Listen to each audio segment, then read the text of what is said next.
ஒவ்வொரு வருஷமும் September 10 world suicide prevention day அனுசரிக்கப்படுது. ஒவ்வொரு வருஷமும் ஒரு தீம் அனௌன்ஸ் பண்ணுவாங்க.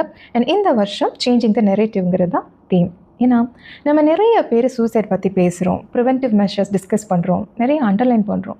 இது சில சமயங்களில் உயிர்களை காப்பாற்றுது, சில சமயங்களில் சைலண்ட்டாக டெஸ்ட்ராயும் பண்ணுது. So let's shift the conversation. Let's talk about living, not dying. அமைதியை பற்றி பேசுறதை விட ஹோப் பற்றி பேசுவோம். வலிகளையும் அவமானங்களையும் மனசில் பதுக்கிக்கிட்டு வாழ்கிறத விட அதை யார்கிட்ட ரீச் அவுட் பண்ணுறது, இதுக்கான தீர்வு என்ன, யார் ஹெல்ப் பண்ணுவாங்க, இந்த விஷயங்களை நம்ம ஃபோக்கஸ் கொண்டு போவோம். சூசைடை முறையாக புரிஞ்சுக்கிறதுக்கும் ப்ரிவென்ட் பண்ணுறதுக்கும் ஒரு 5 சைக்கலாஜிக்கல் இன்சைட்ஸை இந்த பதிவில் நான் பதிவு பண்ண விரும்புகிறேன்.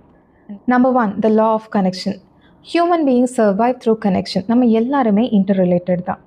ஸோ ஒரு சிங்கிள் ஜென்யூன் கான்வர்சேஷன் ரொம்ப டேஞ்சரஸான ஒரு தாட்டை கூட அழகாக இன்டரப்ட் பண்ணிடும். Never underestimate the power of listening. Number 2, the law of emotional wait.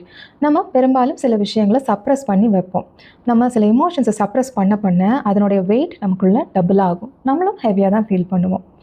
So அந்த எமோஷன்ஸை நம்ம நேம் பண்ணுறது நல்லது. வலிக்குது, கஷ்டமாக இருக்கா, எனக்கு ஏக்கமாக இருக்குது, எனக்கு அது தேவையாக இருக்குது, இந்த மாதிரி உங்களோட எமோஷனோ ஃபீலிங்கோ என்னவோ அதை நீங்கள் நேம் பண்ணும்போது அந்த எமோஷனுக்கு உங்கள் மேலே இருக்கிற பவர் ஆட்டோமேட்டிக்காக குறையும். Third, law of cognitive distortion. Despair moments. விரக்தியான தருணங்களில் மூளை நம்மக்கிட்ட போய் சொல்லும், இனி முன்னோக்கி போகிறதுக்கு வழியே இல்லை, பாதையே கிடையாது, அவ்வளோதான் முடிஞ்சுது, இந்த மாதிரி நம்மளை நம்ப வைக்கும். But remember, thoughts are not facts. Number 4, the law of ripple effect. ரிப்பிள்னால் நமக்கு தெரியும், அலைகள். குளத்தில் கல் தூக்கி போட்டு அலையாக தண்ணி ஸ்ப்ரெட் ஆகி பரவும். அப்போ இதே மாதிரி சூசைடுங்கிறது பெயினோடைய எண்டு கிடையாது. நம்ம எடுக்கிற முடிவானது நம்மளை சுற்றி இருக்கிறவங்களை அஃபெக்ட் பண்ணும். அந்த வலி இன்னும் தொடரும். Fortunately healing to ripples. நான் வாழ்க்கையை முடிச்சுக்கிறதா இல்லை, நான் எப்படியாவது வாழுவேன், இதுலேருந்து மீளுவேன், இப்படி ஒரு முடிவுக்கு நீங்கள் வந்துட்டு வாழும்போது உங்களை சுற்றி ஸ்ட்ரகிள் பண்ணிகிட்டு இருக்கிற யாரோ ஒருத்தருக்கு உங்களுடைய வாழ்க்கை முறை ஒரு இன்ஸ்பிரேஷனாக, ஒரு லைஃப் லெசனாக, ஒரு மோட்டிவேஷனாக அமையும். Number 5, the law of share humanity. No one is immune to struggle. And இதெல்லாம் ஃபேஸ் பண்ணுறதுக்கு நம்ம யாரும் பிறக்கும் போதே ஒரு கேடயத்தோடு பிறக்கிறது கிடையாது. ஆன் த கோ சில விஷயங்களை லேர்ன் பண்ணிக்கிறோம், கற்றுக்கிறோம், திருத்திக்கிறோம், மாற்றிக்கிறோம். ஸோ இந்த மாதிரியான ஸ்ட்ரகிள்ஸ், இந்த மாதிரி செப்பரேஷன் டைம்லலாம் ஒரு உதவி கேட்கறதுங்கிறது வீக்னஸ் கிடையாது.